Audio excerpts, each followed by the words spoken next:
Money 1055 presents Money 2.0. Money 2.0. Now, Broughton on Business. This is Money 2.0. Good morning, Sacramento. Good morning. I am Michael Broughton, host of Broughton on Business.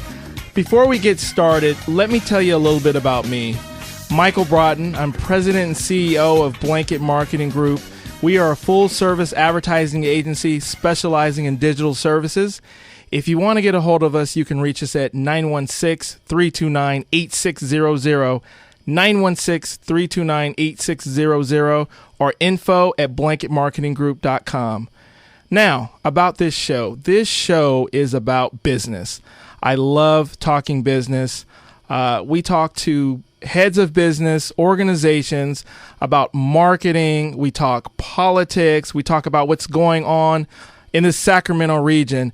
And today we have an amazing show. I'm very excited about the show that we have today, because today we're going to get a little political. We're going to talk about what's going on the political scene in Sacramento, in this region that we call home. Love Sacramento. And so we're going to talk about this hot topic of Measure L. And this is the Strong Mayor Initiative. I have online Kunal Merchant. And Kunal Merchant is a former chief of staff for Mayor Kevin Johnson. You know, he's played a critical role in developing Measure L over the last 4 years and incorporating community feedback, which is amazing. He has an extensive knowledge of the government here in Sacramento.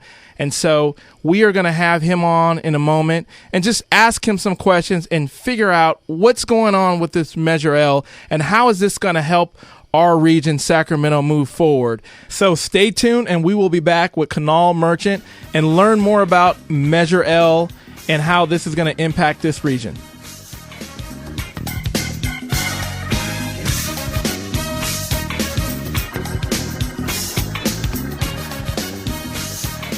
It's all the rage. Everyone's doing it. Social media.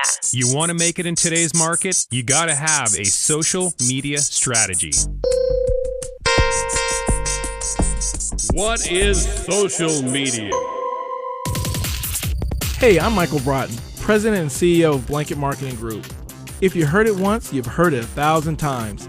In today's fast-paced business world, you aren't in it if you don't have a social media strategy. My company is a full-service digital marketing advertising agency based out of Sacramento, California. With years of delivering professional marketing strategies, we can bring your business to the forefront of your industry. Our motto is, relax. We've got you covered. Give me a call at 329-8600 and let's set up a time to talk about your business strategy. Also, listen to my show every Thursday, 10 a.m. on 105.5. That's Broughton on Business, 10 a.m. every Thursday on 105.5. This is Money 2.0 on Money 1055. Back to digital marketing specialist, Michael Broughton. Welcome back, Sacramento, to Broughton on Business. If you haven't heard, there is a hot topic out there right now, Measure L. And so today's show is really about what's going on in the local government here in this region. And so I am really honored to have Kunal Merchant on. And Kunal is, once again, he is the former chief of staff of Mayor Kevin Johnson. And so we're going to have a conversation today and talk about Measure L and what's going on the local level and how that's going to impact this region. Kunal, thank you for joining me today. Happy to be here, Mike. So, Kunal, let's just dive right in. What is Measure L? So Measure L is probably more commonly known in the community as Strong Mayor. And it's really about 6 components. Strong Mayor is a big part of it, but it's really 6 things. The first one is changing the structure of the city to a strong mayor or mayor council form of government that's popular in larger cities around California.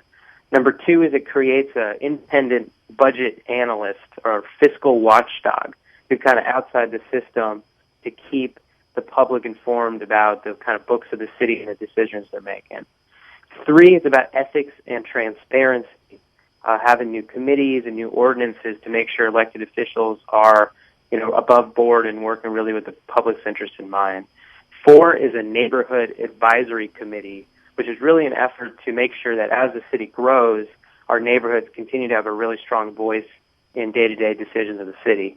The fifth piece is independent redistricting commission, which means that when we do our next redistricting in 2020, instead of politicians deciding the boundaries of their own districts, we're going to get some smart, independent professionals who aren't in the political process to design those, and it's really intended to improve democracy and protect voters' rights there. And then lastly is a really big one. It's called voter reapproval.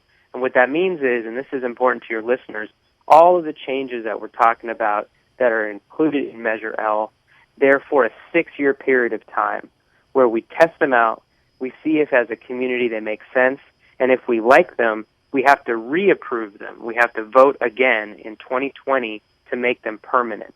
And so as folks think about this and all that, just understand that this is not a decision that you're making for 100 years or something. This is a decision for 6 years to see if there's a better way for Sacramento to run itself as a city, for us to achieve great things for a community. And if we like it, we keep it. And if for whatever reason it doesn't work out, we can move forward as a city, go back to the current system, and keep moving. So, Kunal, as you know, that this has been a very hot topic here in this region, obviously, because it affects the region. Measure L, like, who supports it? Yeah, I think it's really interesting that there's this claim of it being divisive, and the truth is actually the opposite. I've been in Sacramento politics and in just sort of the public service of Sacramento for many years now. I have not seen that many issues that have as broad and diverse and bipartisan of support as Measure L does, and it's really because we've spent the time over 6 years making changes, making improvements to bring people along. So, as of today, you have prominent Democrats like Mayor Kevin Johnson and Senate President Darrell Steinberg on board. You also have prominent Republicans. There's many of the local GOP parties. You have Sandy Smoley, a prominent former county supervisor. So you got Democrats and Republicans. You have the majority of the city council as well as the mayor. That's pretty big. You have both business groups and labor groups. You have police and fire. And you have a lot of civic and faith and neighborhood leaders, as well as our respected elders like former mayors Phil Eisenberg and Jimmy Yee. So you really have this incredible coalition of all the current leaders of the city, business and labor, Democrats and Republicans, and also are the folks who are now retired from office but still looking at Sacramento's interests. So it's a really broad cross-section of the city, and I think it speaks a lot to the average voter to say, hey, this isn't normal. This doesn't always happen. And so if all these people agree, particularly people who don't always agree, Democrats, Republicans, business, and labor, this must be a pretty good plan if all those people support it. You're right, and it is amazing to me because I've been hearing a lot of things about it and just seeing, both Republicans and Democrats come together on something. And when you see that, you're like, okay, business and labor, just like you said. So, for my listeners, let's just dive a little deeper for this, first component of, what we call the strong mayor, what's been termed the strong mayor. What is it and how does it work? So, yeah, let's do this. Let's talk about strong mayor. Because here's what's funny is whenever I'm out in the community, people want a strong mayor. Who wants a weak mayor? Who wants to live in a city that isn't run by strong leadership? And so what's funny about this thing is it is about a strong mayor, and I'll talk about what that means. But, I'm a big fan, obviously, of our mayor. I think he's been very strong in how he's led the city, but he's had to do it with very, very limited tools. And that's something that the average voter needs to understand is that this is not about an individual person per se. It's not about Kevin Johnson. It's not about anybody. It's about creating a system that allows for strong leadership. And that's what strong mayor is really about. So let's kind of talk a little bit about what that means. So there are two different types of ways to run a city around California, around the country. The one that we have right now, the chief executive of the city is not elected by the people. And when you talk to the average person in Sacramento, that's just like, what? What are you talking about? The most powerful person in the city is an appointed, unelected official called a city manager. And they're not accountable to voters. And that works in small towns, in smaller cities where, there's not a lot of big decisions. Most people kind of agree. The population's not particularly diverse. But once you get to be a big city, where you have people in Natomas and the Pocket and Del Paso and downtown, and Land Park and Curtis Park, and there's different parts of the city, it's a bigger and more complicated situation, and all of those people want to be heard. And what they want is they wanted more direct say in the day-to-day functioning of the government. And that's really what Strong Mayor is about. What Strong Mayor does is it changes the system where the chief executive of the city, instead of being not elected, now becomes elected. Instead of it being a city manager, it's now a mayor. And so that's what the fundamental change is. So folks will say, well, that's, giving a lot of powers to the mayor. I actually see it as giving a lot of powers to the voters.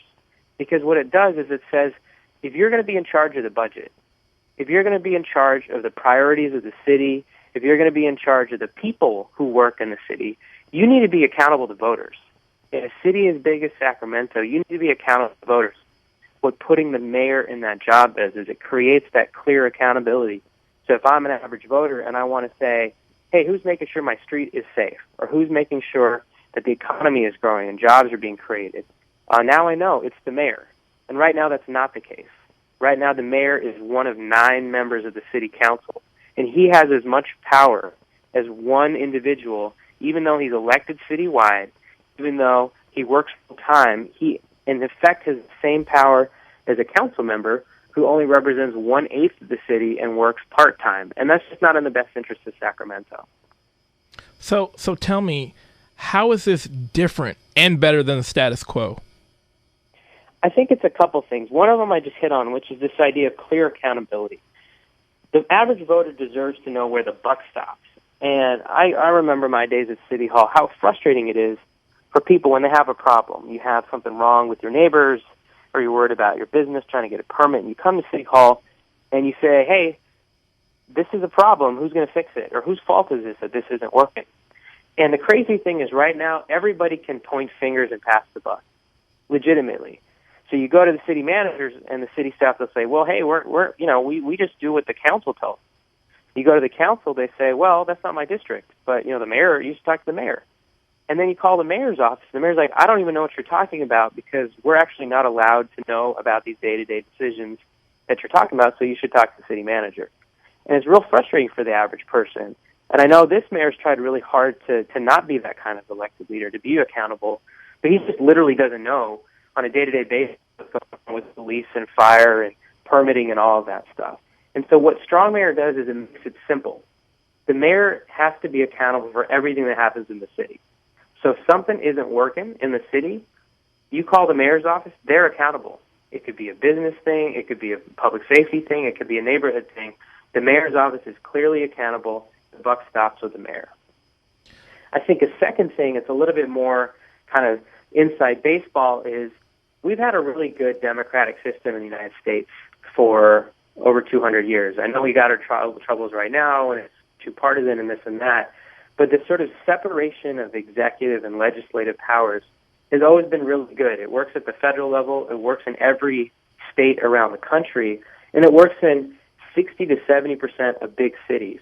And that's what this does too. It creates a separation where the mayor oversees the executive branch and the city council oversees the legislative branch.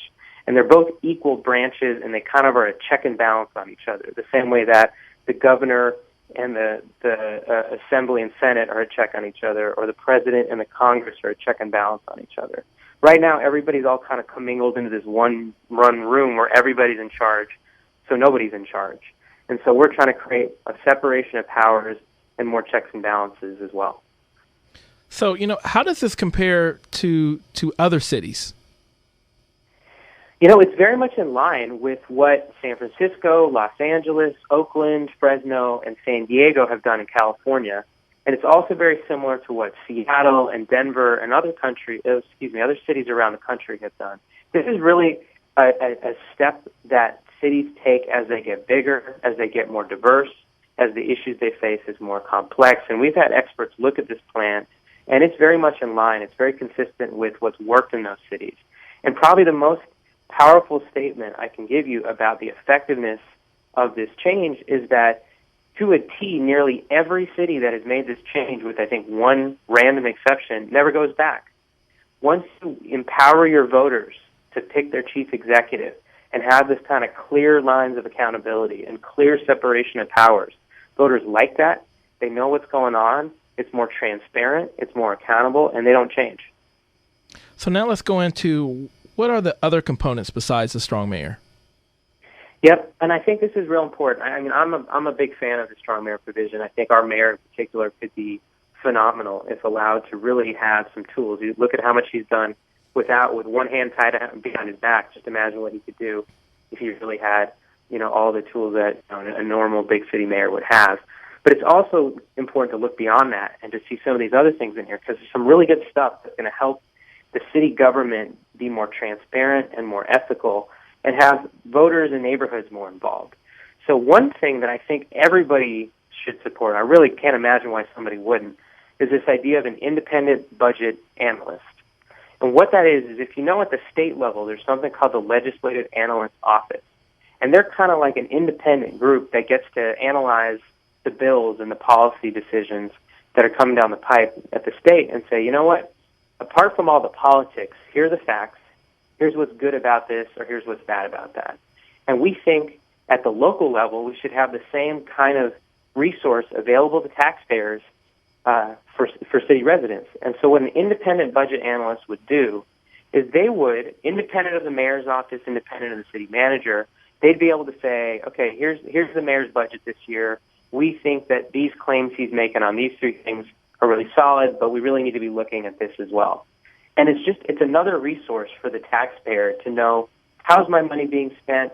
How are they planning for the future? And are the claims that they're making about the way they're spending money, are those accurate? I think it's just a great check and balance for the system. Another set of reforms is around ethics and transparency. And we've seen kind of this year that, if you don't have enough sunshine on the system, there are going to be bad apples, and they're going to do some things that you don't want. And so this is another check and balance in there for voters, which is to say, we want to have a code of ethics for every single top official in the city and really lay out that if you're going to have the honor of serving the people of Sacramento, you're going to hold to high ethical standards. But that's just one component. We also want to have new rules. We have what's called an open government ordinance. And what that's going to do is it's going to make it easier for the average citizen to access information on the budget, on meetings that city people have, and on the decisions that they make and the records that they create. So we have all this technology, we got the web, we got social media, we have all these tools. Let's make sure that there's as much sunshine on what's happening at City Hall, because frankly, you get better decisions that way.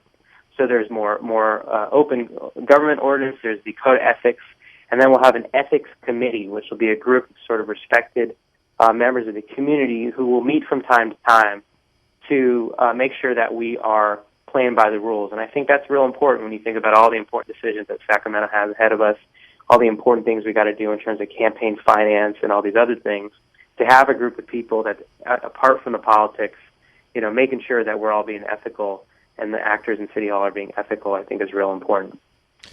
You also have this Neighborhood Advisory Committee, which, as I said earlier, is another tool as the city gets bigger that will allow neighborhoods to have a strong voice. So we'll have representatives from different neighborhoods around the community involved and heard at City Hall on a regular basis, and every major decision that's made will make sure that there's a neighborhood perspective taken into account.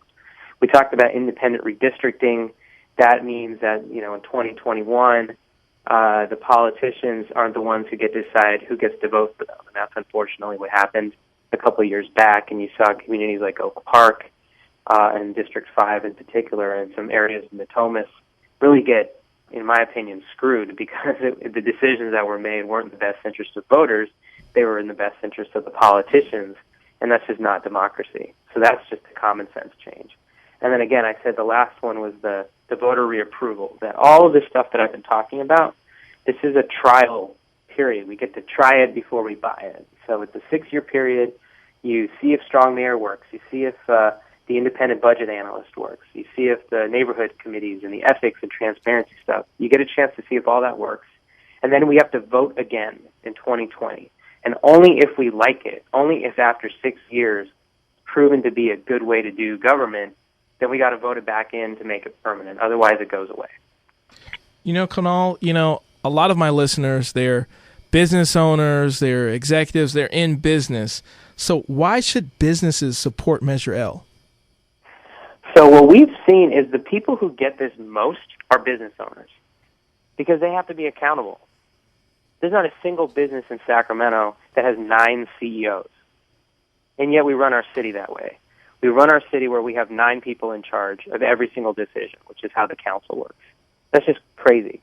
So what's funny is the business folks are the ones who get it because they live it. They live it each and every day. They're accountable for the business. They're accountable for bringing in revenue. They're accountable for covering costs and making payroll. They're accountable for growing the business. And the buck stops with them. And then they see a city government where the buck doesn't stop with anybody. And they wait too long to get permits. They wait too long to get basic things. And it's frustrating to them. So I actually think the group of people who are most intuitively aligned with this are business owners because they live and breathe the kind of accountability and transparency that Measure L talks about. So I can guarantee you that if Measure L passes and you're an average business, you're going to get a more responsive city. So if you have a question or an issue, if the elected officials on the hook in a clear way for running the city, you're going to get faster, more responsive, more nimble, and more efficient government. And I think that's a big deal because the businesses know time is money, and there's just too much time wasted right now and too much money wasted because it's too hard to get things done and too hard to understand what's going on in City Hall. So you kind of dived into what I was going to ask you next. It's just how specifically will businesses benefit? And you kind of touched on it. Is there any more points that you feel that businesses will be impacted by this? Absolutely. Yeah. So first of all, it's just efficiency and response time. You know, the bureaucracy is more streamlined. Basic things like permitting and other services will be more efficient, and that's just real. That's just a tangible benefit to cities. But I think with Mayor Johnson in particular, but really all as future mayors, there's some additional benefits, which is this will give us the tools, give the city and the mayor's office the tools to attract and retain our current businesses, to then go market the city to go attract more businesses to Sacramento, more talented young professionals and talented workers, and more capital investment. So let me give you a couple examples of that. So right now, and this is a real example, a couple years ago, we had a major business in Sacramento say, man, it's just too hard to do business here. We're leaving the city, we're leaving the region, we're leaving the state. It's just too hard. But Mayor, before we do, we love you, we think you're doing a good job, we know it's not your fault, help us out. So if you're an elected official and somebody says that, what do you want to do? You want to help them. So we try to do our part. We go say, okay, well, what are the problems? What can we do?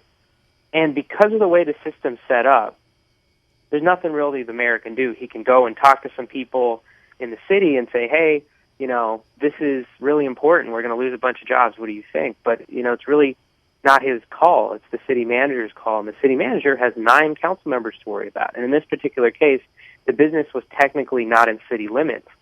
So what happened is we get a lot of people say, well, why do we care about that? That's not our city. We're not going to worry about that. We have to worry about things in our districts, in our city. And so instead of working hard to sort of figure out and problem solve how we could help that business packed up and left. And in a strong mayor system, that's just not going to happen.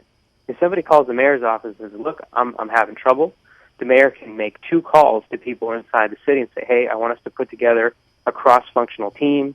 Let's get permitting people. Let's get budget people. Let's get economic development people. Let's put them in a room, work for 4, 5, 6 weeks, see what we can do, and if we can make things better for them, great, and if we can't, at least we can try. And there's just too much bureaucracy in the current system, and he can't do that. And as a result, businesses are leaving. The same thing applies when it comes to attracting businesses. Is we have our mayor, our great mayor, Kevin Johnson, who's proven to be an incredible ambassador for Sacramento. And he's got one of his core responsibilities in his current job, which is a pretty limited set of responsibilities. It's very ceremonial. Is to run these darn council meetings. And I'm not saying that council meetings are important, but what happens is if your only citywide elected official has a major job responsibility of attending to these Tuesday night meetings, that's time he's not spending marketing the city and trying to, as the only citywide elected official, get out there and convince people to come to work, come to invest in Sacramento. And he could be spending all that time. And if he had those tools that I just talked about, he could be going around the country and not only just saying, hey, Sacramento's great, but hey, Sacramento's great, and we as a city are prepared to offer these incentives, these tools, these motivating factors for you to come and take over a big swath of land in an underdeveloped part of town, or come invest downtown, or come and build your business here. And that's what other cities are doing. And I think that's an important thing for business people, too. It's a competitive world out there. And because of the way our system's set up, other cities are doing all the things we just talked about. So mayors in other big cities, they're figuring out ways to work with their local businesses to keep them there and help them grow. They're going around the country and going around the state trying to find ways to market their cities and get them more talent, more resources, more businesses. And they're all strong mayor cities that are doing it. And the biggest insult, I think, to Sacramento is some of the strong mayors around California are most effective at the state capital. So when their businesses are struggling in L.A. or San Francisco or whatever, a big challenge for business is, the regulatory environment in California. And so these strong mayors come to Sacramento, and because they're elected officials but who also have the tools, they run the departments, they have the budget, they have the staff, they can go and command meetings with people at the state and say, hey, you got to change these rules here, here, and here because it's hurting our economy.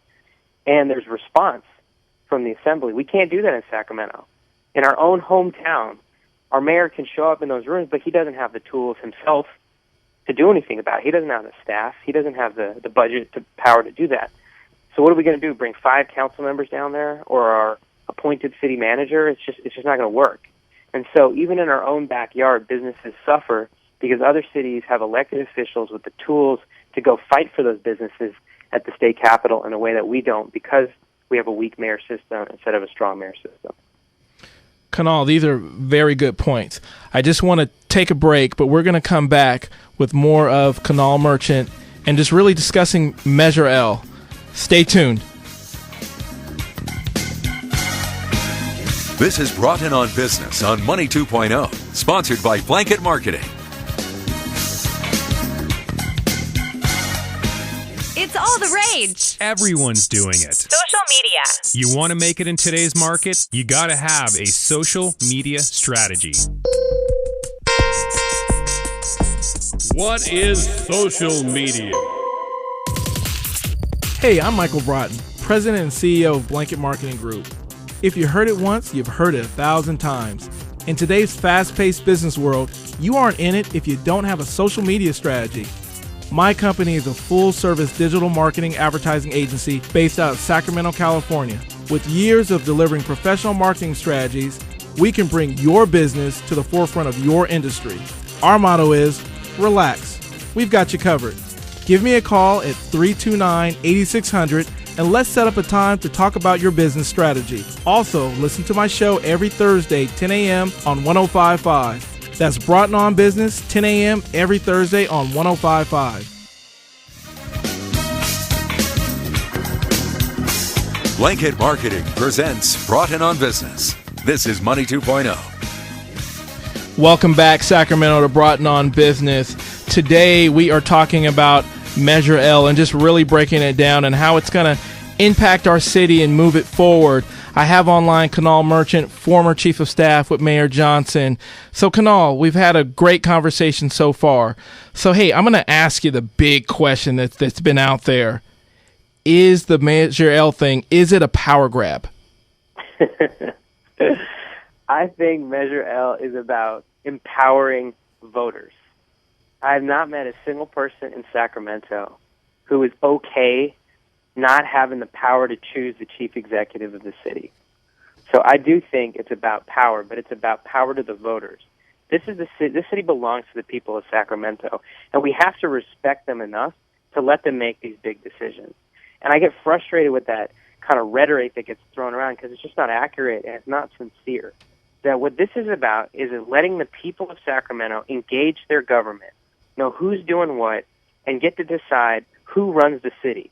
The people of Sacramento should have the power in front of the public for all of us to see who gets to run Sacramento and where the buck stops. And right now, those decisions happen behind closed doors. And the most powerful person in the entire city, the city manager, is literally chosen behind closed doors and there's no voter input whatsoever. And that's not a criticism of our city manager, who I think is doing a solid job. It's not about the person, it's the institution.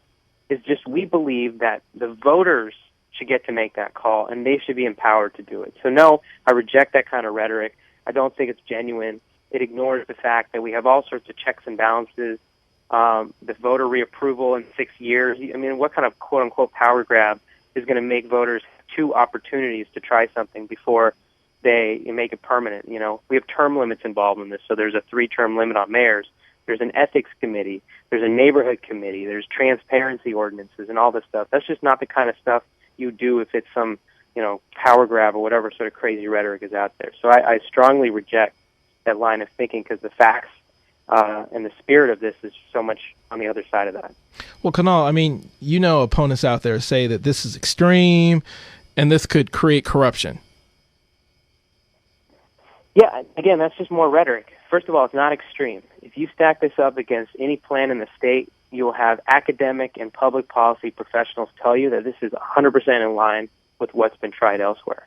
When I call my friends who are chiefs of staff in other big cities, they're like, dang, this is pretty moderate or mild. Like, yeah, we have much more, significant systems in our communities than you. You guys really chose a pretty moderate path. So that's just wrong. That's just inaccurate. It's only extreme if you don't want any change whatsoever. And then the second part of what you're saying, you know, is this extreme? And what was the second part of your question there? I said, does it create corruption? This whole concept of corruption. And that's just crazy. So, you know, again, it's about scare tactics and rhetoric on the other side, which I just reject. You just haven't seen this. You have 60 to 70% of big cities in this country who have this system, and you're not seeing any of that play out. In California, you're not seeing any of that play out. And more importantly, we're putting in checks and balances, like term limits, like an ethics committee, like open government ordinances. They're going to raise the standard for everybody, the mayor, the council, everyone, to act at a higher level. So I just don't see that happening. I think it's scare tactics. It hasn't been borne out in other cities, and we have plenty of checks and balances. And it's worth mentioning that there's corruption in any system, and a system can have good and bad leaders. I always chuckle when I hear that line, because some of the most famous corruption cases in recent years were in weak mayor cities. Just look at Bell, California, down south. If you remember, the city manager, who was not accountable to the people, got to hide in the shadows behind closed doors, making some crazy amount of money and driving the city's financial health into the gutter. That was a weak mayor system. And you're telling me that if he had to go to voters to get reelected, that there wouldn't have been the kind of scrutiny on what he was doing, that there wouldn't have been the media on him and voters on him, and that would have been surfaced more quickly? I just don't believe that. I think the city manager system that we have right now, because voters are involved, it allows for these dark areas where bad things can happen. When if you do everything out in public and voters are involved and the media is involved, it's just harder to get those things done. So I just think there's very little merit to that line of thinking for any number of reasons. So, changing a city charter is a big change. I mean, isn't that risky? I think that change, by definition, is risky because it's uncertain and you're doing things differently. But cities that want to grow, cities that want to reach their full potential, embrace change, and they take calculated risks. And what this plan is calling for is very common sense reform that's been tested in other cities, that has a voter reapproval in 6 years, that gives us a 6-year trial period to see if it works, and then to vote again on whether or not to make it permanent. And I just feel you're seeing all around Sacramento a willingness to stretch, a willingness to change, a willingness to be open to new ideas, and not just be against everything, and not always be just trying to find a reason not to do something. That's the old mentality of Sacramento, and that's unfortunately what you're still hearing from the folks who oppose this. But why not take 6 years to see if a system that's worked in San Francisco and in L.A. and in San Diego and other big cities around this country, successful cities, prosperous cities, cities with a high quality of life, why not try their way and see if it works for Sacramento? If it does, great. And if it doesn't, it goes away. We go back to our current system. So I think change is always a little bit tough, but this is a very sensible, smart, common sense set of reforms, and I don't think there's a tremendous amount of risk that the average voter needs to be worried about. I mean, Kunal, I think when when you're looking at change, you're always looking how to do better, and it appears to me that that's really what this is: how to move the region forward. I think you're right, Michael. If we really kind of just zoom out of the details, because you can kind of your eyes can glaze over with all the details of this thing. this to me is really a question about what kind of city does Sacramento want to be? Because we have a system that works really well if you want to do things that are safe and slow and not controversial and incremental and small. That's what we have right now. We have a system that rewards that because you just do little things here and there. You make the curb cuts better on one block. You improve the trees on the sidewalks, and you try to clean up some storefronts here and there. If that's all we want to ever do as a city, then we should never change our system. I just don't believe that's what the people of Sacramento want. I think from the King's fight to what we're doing downtown to how we've revitalized our economy, we're ready for bigger things. We want to be more and we want to do more. And you're not going to be able to do that in a system that your mayor's office has just 6 people and $50,000 of discretionary money. It's just not going to happen. You need to empower your leaders and you need to empower your voters with more tools to do bigger things and hold everybody accountable and be real transparent about who's doing what and have high ethical standards.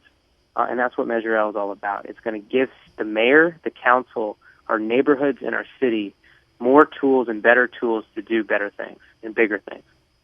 So, Kunal, overall, so why do we need Measure L?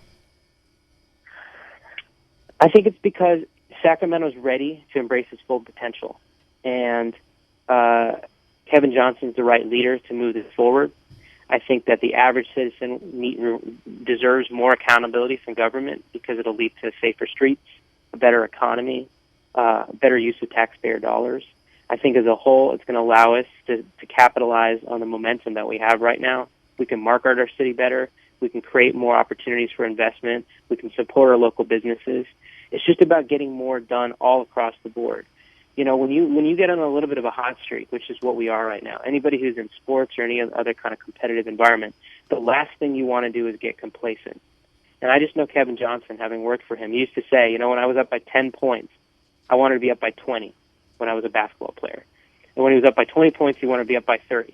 And when he was up by 30, he wanted to be up by 40. And that's what this is about. We're doing great as a city. We've come out of a really tough recession.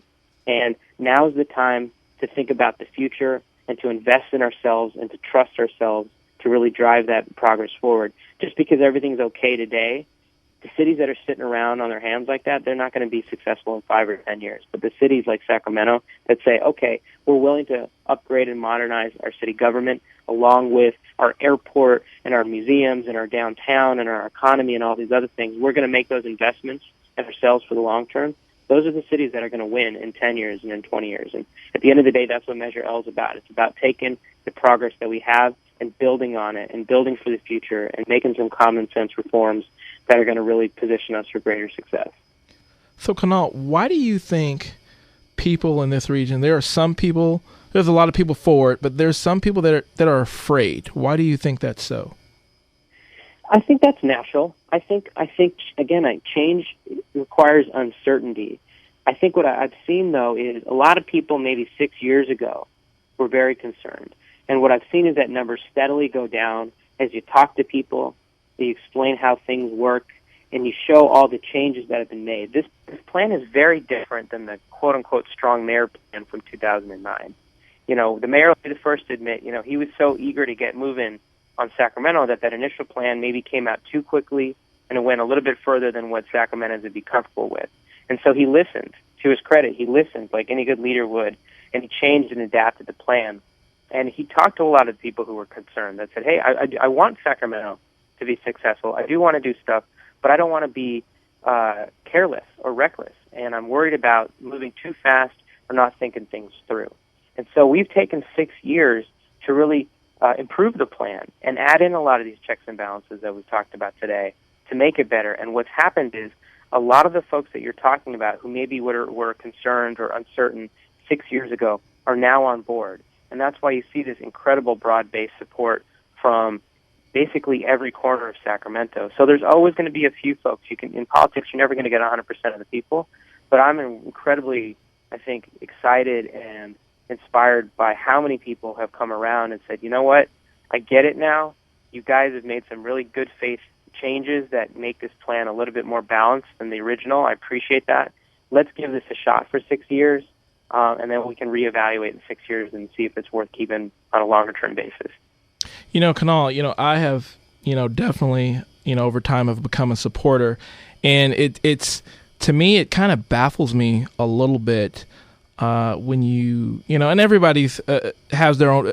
They have their own right to their opinion, but it really baffles me that people are saying, oh, this is a power grab and all this stuff, just because when you look at the leadership of Mayor Johnson and how passionate he is about this region, about his own city. I mean, he was raised in this city. He only wants good things for this city. Why would you try to hurt your home? And so it's crazy when I see people have that sense, oh, this power grab. It's, now the city's going to go in the toilet, because it's not. It's just getting better and better and better. And so, Kunal, I want to put it out there to you. Like, how can people get involved? How can my listeners get involved? How can they spread the message? What do you guys need to move this forward? Absolutely. I think it's a couple things. I mean, first of all, you got to vote, because that's the central thesis of this entire thing, is that we are trusting voters more than the system does. Right now, the system thinks that we shouldn't put voters in charge because democracy is risky. We don't subscribe to that. We say you got to empower voters. Voters got to come first. Voters are smart, and if you engage them and level with them, they're going to want to get involved and run the city. But I need your help. I need the city's help to prove my thesis to be true. So November 4th is the election. You got to vote in that election. And I know these midterm elections, sometimes people don't vote as much as they do in the presidentials. You have to vote. It's Measure L. You got to vote yes. So that's the most important thing that you do. But between then and now, I think it's a couple things. I think first of all is read up on the plan. Go to yesonmeasurel.org. That's the website that's been set up. And read on the plan, because we'll win if people get the facts. The more that people learn about how things work right now, the more they learn about how they should work, the more they realize that all these sort of scare tactics and hyperbole and all this stuff that they're hearing is just not true and is just not supported by the facts. Then they realize that this is a smart plan. They understand why so many people, Democrats, Republicans, business, labor, everybody is supportive of this thing. And then they say, okay, I get it. I support this thing. So got to make sure you vote. Visit the website to read up on the plan, and then talk to 5 people. If you're a business owner, talk to your employees, talk to your colleagues in the small business or local business world and say, hey, have you talked about Measure L yet? And you can help educate other people. This is a grassroots, bottom-up effort, regardless of what folks say. This is person-to-person, business-to-business, neighborhood to neighborhood, saying, let's do something that nobody ever does in politics, which is make change for the better without needing a crisis to force us to do that. That's what Sacramentans can do.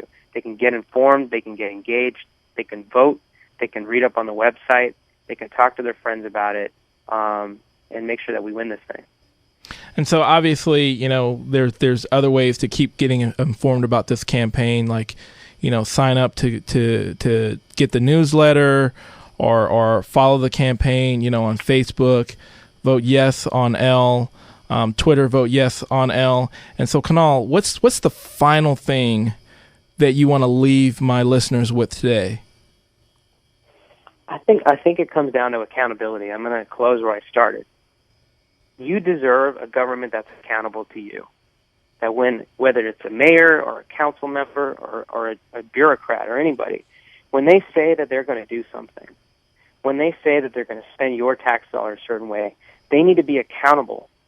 If things go well, you'll reelect them. You'll let them keep going. And when they don't go well, somebody's got to stand up. Somebody's got to be in charge of the city and say, hey, that's on me. Here's how I'm going to fix it. Right now, that's not how things work, and we miss out all over the place because of it. I think at the end of the day, if you want an accountable government where you know where the buck stops, where you know every day that every person that works for you in that city realizes that you're the person, the voter, that decides whether or not they stay, whether or not they go, whether or not the city moves forward in a certain direction or not. I think we're going to get a better run city. We're going to get a better Sacramento. Kunal, thank you very much for your time. Tons of good information here. Once again, thank you for being my guest today and really giving us some more insight to this very important measure that's going to be on the ballot November 4th. Really encouraging voters to go out there. Your vote does count. This is impacting our region. Vote yes on Measure L. Thank you very much, Kunal, for your time. All right. Thanks, Michael.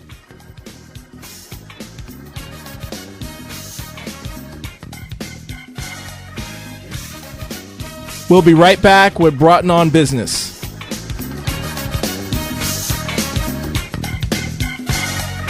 This is Broughton on Business on Money 2.0, sponsored by Blanket Marketing. It's all the rage. Everyone's doing it. Social media. You want to make it in today's market? You got to have a social media strategy. What is social media? Hey, I'm Michael Broughton, President and CEO of Blanket Marketing Group. If you heard it once, you've heard it 1,000 times.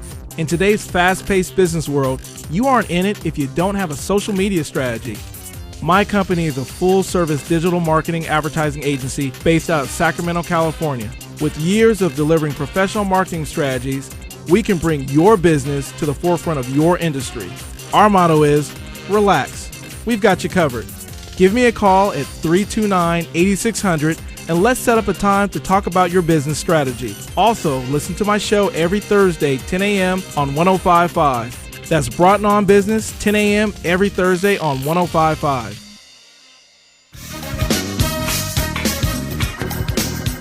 This is Money 2.0 on Money 105.5. Back to digital marketing specialist, Michael Broughton. Welcome back, Sacramento. Welcome to Broughton on Business. We had an awesome show today. We had on Kunal Merchant, former chief of staff of Mayor Kevin Johnson, and we spent some time today talking about Measure L. Kunal did an excellent job breaking down the components of Measure L. And so, from our conversation, we know that there's 6 components. Mayor-council structure, which is known as the strong mayor, independent budget analysis, ethics and transparency reforms, neighborhood advisory committee, independent redistricting commission, and then there's the voter reapproval in 2020. So after it's all said and done in 2020, we can vote, yes, we want to keep this, or no, we don't want this. And so, in listening to everything today, I'm in favor of this measure. If we elect a mayor, we need to give that person the tools to be accountable to us. And when I mean us, I mean the voters. And so that's what Measure L will do. And so November 4th, go out to the polls and vote yes on Measure L. If you want more information, you can go online to yesonmeasurel.org. You can follow them on Twitter at Vote Yes on L, and also on Facebook, Vote Yes on L. So now, to all my listeners out there, you know what I do. I'm a digital strategist, part of a full-service agency, Blanket Marketing Group. If you need any of our services, whether it's web design, whether it's social media strategy and implementation, what have you, we can help you. Please give us a call, 916-329-8600. Once again, that's 916-329-8600. Or you can email us, info@blanketmarketinggroup.com. That's info@blanketmarketinggroup.com. I really enjoyed this show today, once again, with Kunal Merchant. That's our time for today. Please tune in next week as we'll have another exciting show breaking down business, a little politics, talk about some marketing. So stay tuned to Broughton on Business on Thursdays at 10 a.m., 105.5. That's Broughton on Business. Thank you very much.